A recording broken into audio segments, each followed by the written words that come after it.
Assalamu alaikum everyone. Hope so you are all will be fine. Myself Khadija Mubin and the today topic of experimental psychology is perception.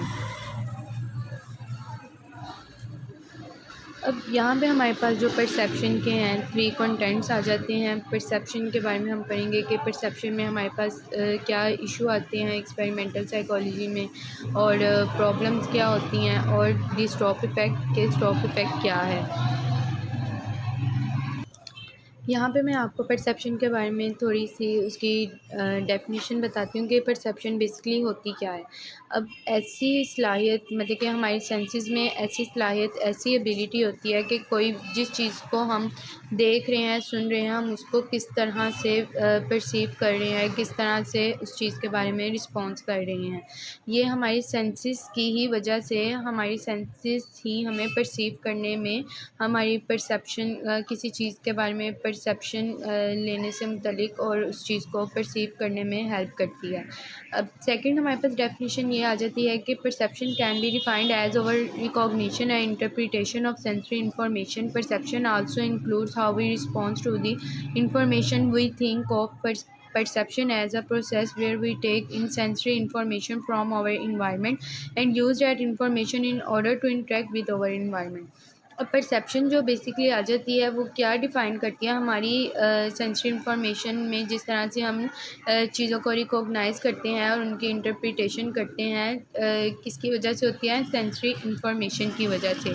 अब perception में हमारा जिस चीज़ को भी हम perceive कर रहे हैं उससे रिलेटेड हमारी रिस्पॉन्ड बिहेवियर आ जाता है कि हम उस चीज़ को देखकर किस तरह से रिस्पॉन्ड कर रहे हैं, उस चीज़ के बारे में किस तरह से सोच रहे हैं, उस चीज़ को सोचते हुए किस तरह से हमने उसे ऑब्ज़र्व किया, उसकी परसेप्शन कैसी अपनी माइंड में बनाई है। हमारे इर्द-गिर्द माहौल में जो भी हालात होते हैं, जो भी सिचुएशन चल रही होती है, उससे मुतल्लिक हम परसीव करते हैं अपनी सेंसरी इंफॉर्मेशन के थ्रू, और फिर अपने एनवायरनमेंट के साथ इंटरेक्ट होते हैं।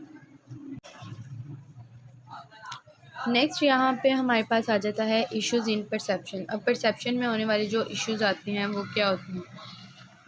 फर्स्ट ऑफ ऑल हमारे पास यहाँ पे है कि the problem of perception is that if illusions and hallucinations are possible then perceptual experience as we ordinarily understand it is impossible. The problem is animated by two central arguments, the argument from illusions and the argument from hallucination.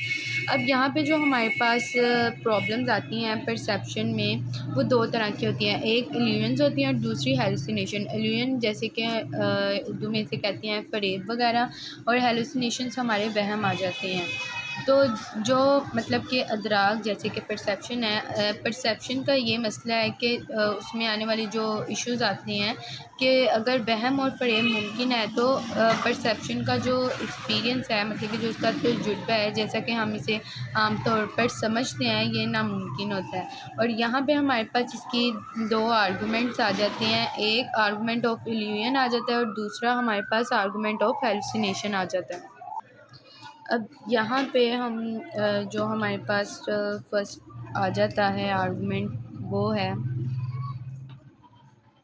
The argument from illusions. अब illusions के बारे में क्या arguments हैं। Applying the above structure the argument from illusion is in illusory experiences we are not directly presented with ordinary object. अब जो हमारे पास जो इल्यूजन्स के एक्सपीरियंसेस होते हैं, हम उनको डायरेक्टली किसी भी आम ऑब्जेक्ट के साथ प्रेजेंट नहीं कर सकते। जैसे कि यहाँ पे इन्होंने बताया हुआ है कि the same account of experience must apply to veridical experiences as apply to illusory experiences. तजुर्बे का वही अकाउंट तस्दीकी तजुर्बात पर लागू होना चाहिए जैसे कि वहम या फ़रेब के तजुर्बात पर लागू होता है। हम इन दोनों में वही एक्सपीरियंसेस यूज़ करेंगे जो एक दूसरे पर मुश्तमिल हों या एक दूसरे पर अप्लाई होते हों। देयरफॉर लिहाजा we are never directly presented with ordinary object, इसलिए हम इसको किसी भी ऑब्जेक्ट के किसी आम ऑब्जेक्ट के साथ डायरेक्टली प्रेजेंट नहीं कर सकते। नेक्स्ट आर्गूमेंट हमारे पास आ जाता है the argument from hallucination. The argument from hallucination relies on the possibility of hallucinations as understood above.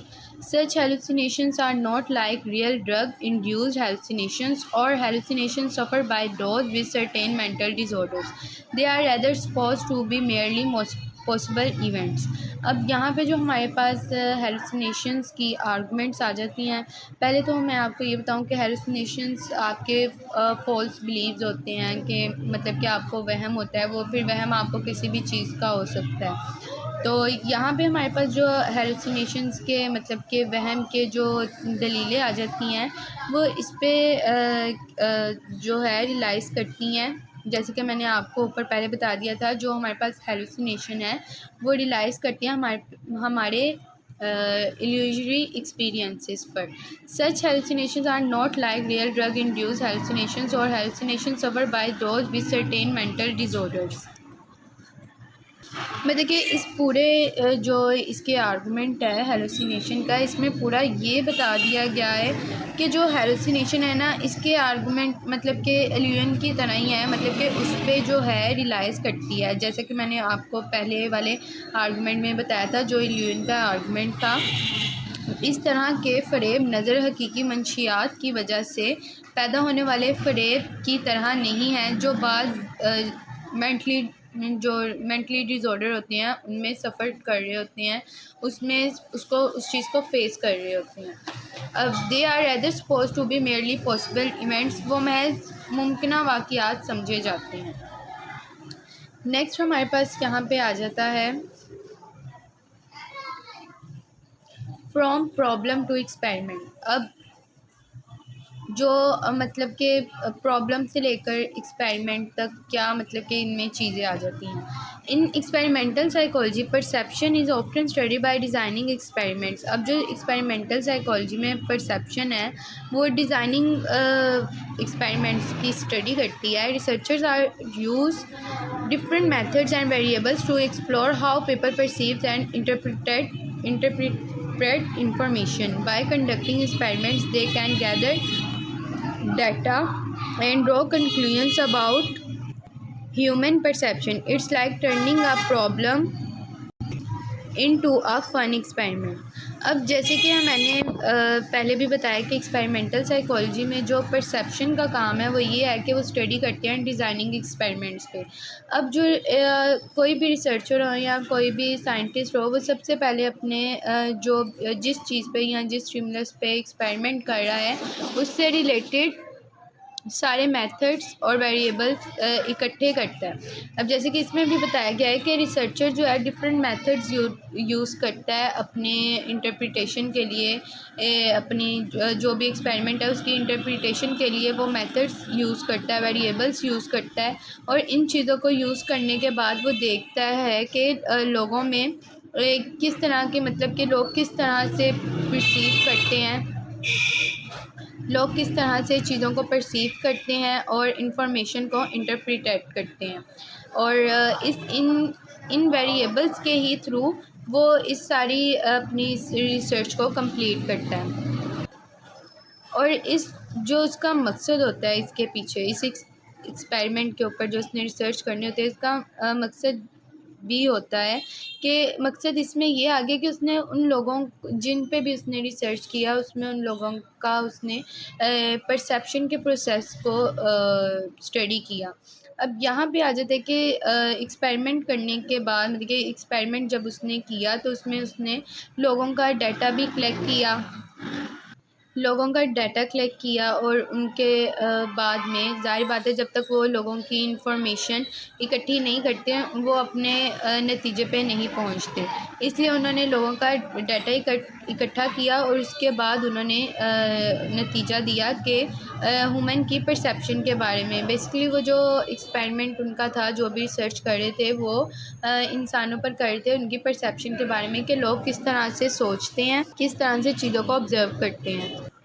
और ये जो इसमें एक्सपेरिमेंट जो है जो इन्होंने एक्सपेरिमेंट किया, ये बिल्कुल एक ऐसा ही था कि जैसे उन्होंने प्रॉब्लम को एक फ़न वे में ले गए हैं, फ़न एक्सपेरिमेंट की शक्ल दे दी और जिससे इन सब में उन्हें बिल्कुल इसी तरह से इस लाइन में मतलब कि उन्होंने एक चीज़ बता दिया है कि ये इस प्रॉब्लम पे जो उन्होंने एक्सपेरिमेंट किया है या जो भी एक्सपेरिमेंट कर रहे थे, जैसे कि इस टॉपिक का नेम है फ्रॉम प्रॉब्लम टू एक्सपेरिमेंट, तो ये किसी मसले को तफरीही तजुर्बे में तब्दील करने जैसा ही था उनके लिए। अब नेक्स्ट हमारे पास आ जाता है कि perception is investigated by setting up experiment to understand how we perceive and make sense of the world around us. अब परसेप्शन में उन्होंने क्या चीज़ इन्वेस्टिगेट की थी, उन्होंने अपने एक्सपेरिमेंट के ज़रिए से परसेप्शन में ये इन्वेस्टिगेशन की थी कि लोग किस तरह से परसीव करते हैं, किस तरह से समझते हैं, अपनी सेंस को किस तरह से यूज़ करते हैं अपनी दुनिया में और इर्द गिर्द की जो जगह है वहाँ पे किस तरह से चीज़ों को वो ऑब्ज़र्व कर रहे होते हैं और अंडरस्टैंड कर रहे होते हैं, उनका तरीका क्या होता है, किस तरह से वो परसीव कर रहे होते हैं चीज़ों को। रिसर्चर्स मैनिपुलेट डिफरेंट फैक्टर, तो यहाँ पे क्या किया था रिसर्चर्स ने, जो भी रिसर्चर्स थे उन्होंने जो डिफरेंट फैक्टर्स थे, मुख्तलिफ़ किस्म के जो फैक्टर्स आए थे, अवामिल थे, उनको आपस में मिलाया, मैनिपुलेट किया, लाइक स्टिमुलाई और कंडीशंस, जो कि दो जो डिफरेंट फैक्टर्स थे उनमें स्टिमुलाई और कंडीशंस थी, to see how the influence perception, और उन्होंने ये देखा कि किस तरह से परसेप्शन स्टिमुलाई और कंडीशंस पर अफेक्ट करती हैं, उनका क्या असर होता है। By analysing the data collected from these experiment, अब जो उन्होंने इस एक्सपेरिमेंट में डाटा को एनालाइज किया, जो कलेक्ट किया हुआ था, psychologist gain insight into the underlying process of perception, it's like conducting scientific investigation. उन्होंने इस पे मतलब कि एक्सपेरिमेंट करके इस चीज़ से पर्दा उठाया कि जैसे कि उन्होंने बताया कि उन्होंने जो भी मिस्ट्रीज़ थी वो उन्होंने उस चीज़ से पर्दा हटा दिया, किस तरह से कि उन्होंने एक्सपेरिमेंट किया, उन लोगों ने लोगों को जज किया, उनके परसेप्शन को जज किया कि किस तरह से लोग उस चीज़ को ऑब्ज़र्व कर रहे हैं और उस चीज़ के बारे में सोच रहे हैं, क्योंकि जब तक वो इस चीज़ के बारे में रिसर्च ना करते, लोगों के माइंड पर वर्क ना करते, उन्हें पता नहीं चलना था कि लोगों का क्या तरीका है सोचने का, समझने का, चीज़ों को अपने इर्द गिर्द के माहौल को परसीव करने का, जिसकी वजह से इस इन्वेस्टिगेशन ने इंसानों के जो दिमाग के अंदर जो भी परसेप्शन का प्रोसेस है वहाँ उससे पर्दा उठा दिया। नेक्स्ट हमारे पास आ जाती है दी स्टॉप इफ़ेक्ट। अब स्टॉप इफ़ेक्ट हमारे पास साइकोलॉजी में बेसिकली है क्या। स्टॉप इफ़ेक्ट हमारे पास एक्सपेरिमेंटल साइकोलॉजी में ये है कि the Stroop effect in experimental psychology refers to a phenomena where participant take longer to respond when they encounter a stimuli instructing them to stop their ongoing response। अब यहाँ पे experimental psychology में stop effect का क्या काम है, ये जो फिनोमिना है एक्सपेरिमेंटल साइकोलॉजी में स्टॉप इफ़ेक्ट का, ये एक ऐसा फिनोमिना है जहाँ जो पार्टिसिपेंट होते हैं उनको जवाब देने में ज़्यादा वक्त लगता है जब वो किसी स्टिमुलाई को फेस करते हैं, जो इन्हें अपने मतलब कि ऑन गोइंग रिस्पॉन्स को रोकने में इंस्ट्रक्शन देते हैं। अब जैसे कि हमारे पास नीचे लिखा हुआ है कि the stop effect in experimental psychology is when people take longer to stop their ongoing response when they encounter a signal telling them to stop. It's like when you are about to press a button but then you see a stop sign and it takes you a moment to actually stop. It's a fascinating phenomena that helps researchers understand how our brains process and control our actions in real time situations। अब यहाँ पे हमारे पास उन्होंने ये बताया हुआ है कि जो एक्सपेरिमेंटल साइकोलॉजी में स्टॉप इफ़ेक्ट है, ये उस टाइम पे होता है जब लोग अपने ऑन गोइंग रिस्पॉन्स को मतलब कि रोकने में ज़्यादा वक्त लगाते हैं, जब वो किसी सिग्नल का या किसी स्टिमुलाई का सामना करते हैं, उसको फेस करते हैं, जो उन्हें रुकने को कहते हैं। ये बिल्कुल ऐसा ही होता है जब आप किसी भी बटन को दबाने वाले होते हैं लेकिन फिर आपको स्टॉप का निशान नज़र आ जाता है और आपको दर हकीकत रुकने में एक लम्हा लगता है। ये एक मतलब कि इंटरेस्टिंग आ जाता है कि इंटरेस्टिंग फैक्ट है कि जो रिसर्चर्स को ये समझने में मदद करता है कि हमारे दिमाग में किसी भी हकीकी वक्त की तरह पर जो अमल करते हैं, जो हमारा दिमाग है वो जो भी रिस्पॉन्ड करता है कि हालात में हमारे अमाल को कैसे कंट्रोल करते हैं। मतलब कि बिल्कुल इसी तरह से ये हमें बताता है कि हमारे ब्रेन ने किस वक्त उस चीज़ को समझा है मतलब कि जिस तरह से रिसर्चर ने इस बात का इस चीज़ को अंडरस्टैंड किया, जो हमारा ब्रेन है वो किस तरह से प्रोसेस करता है और किस तरह से चीज़ों को उस टाइम के हवाले से जो रियल सिचुएशन होती है उसको किस तरह से कंट्रोल करता है। बेसिकली स्टॉप इफ़ेक्ट ये है कि हमारे माइंड को जो हमारे माइंड का प्रोसेस है, मतलब कि ब्रेन प्रोसेस है, उसको समझने और किस तरह से रियल टाइम की सिचुएशन को कंट्रोल करने में हमें हदायत देता है, हमें इंस्ट्रक्शंस देता है। होप सो आपको वीडियो पसंद आई होगी। Thanks for watching.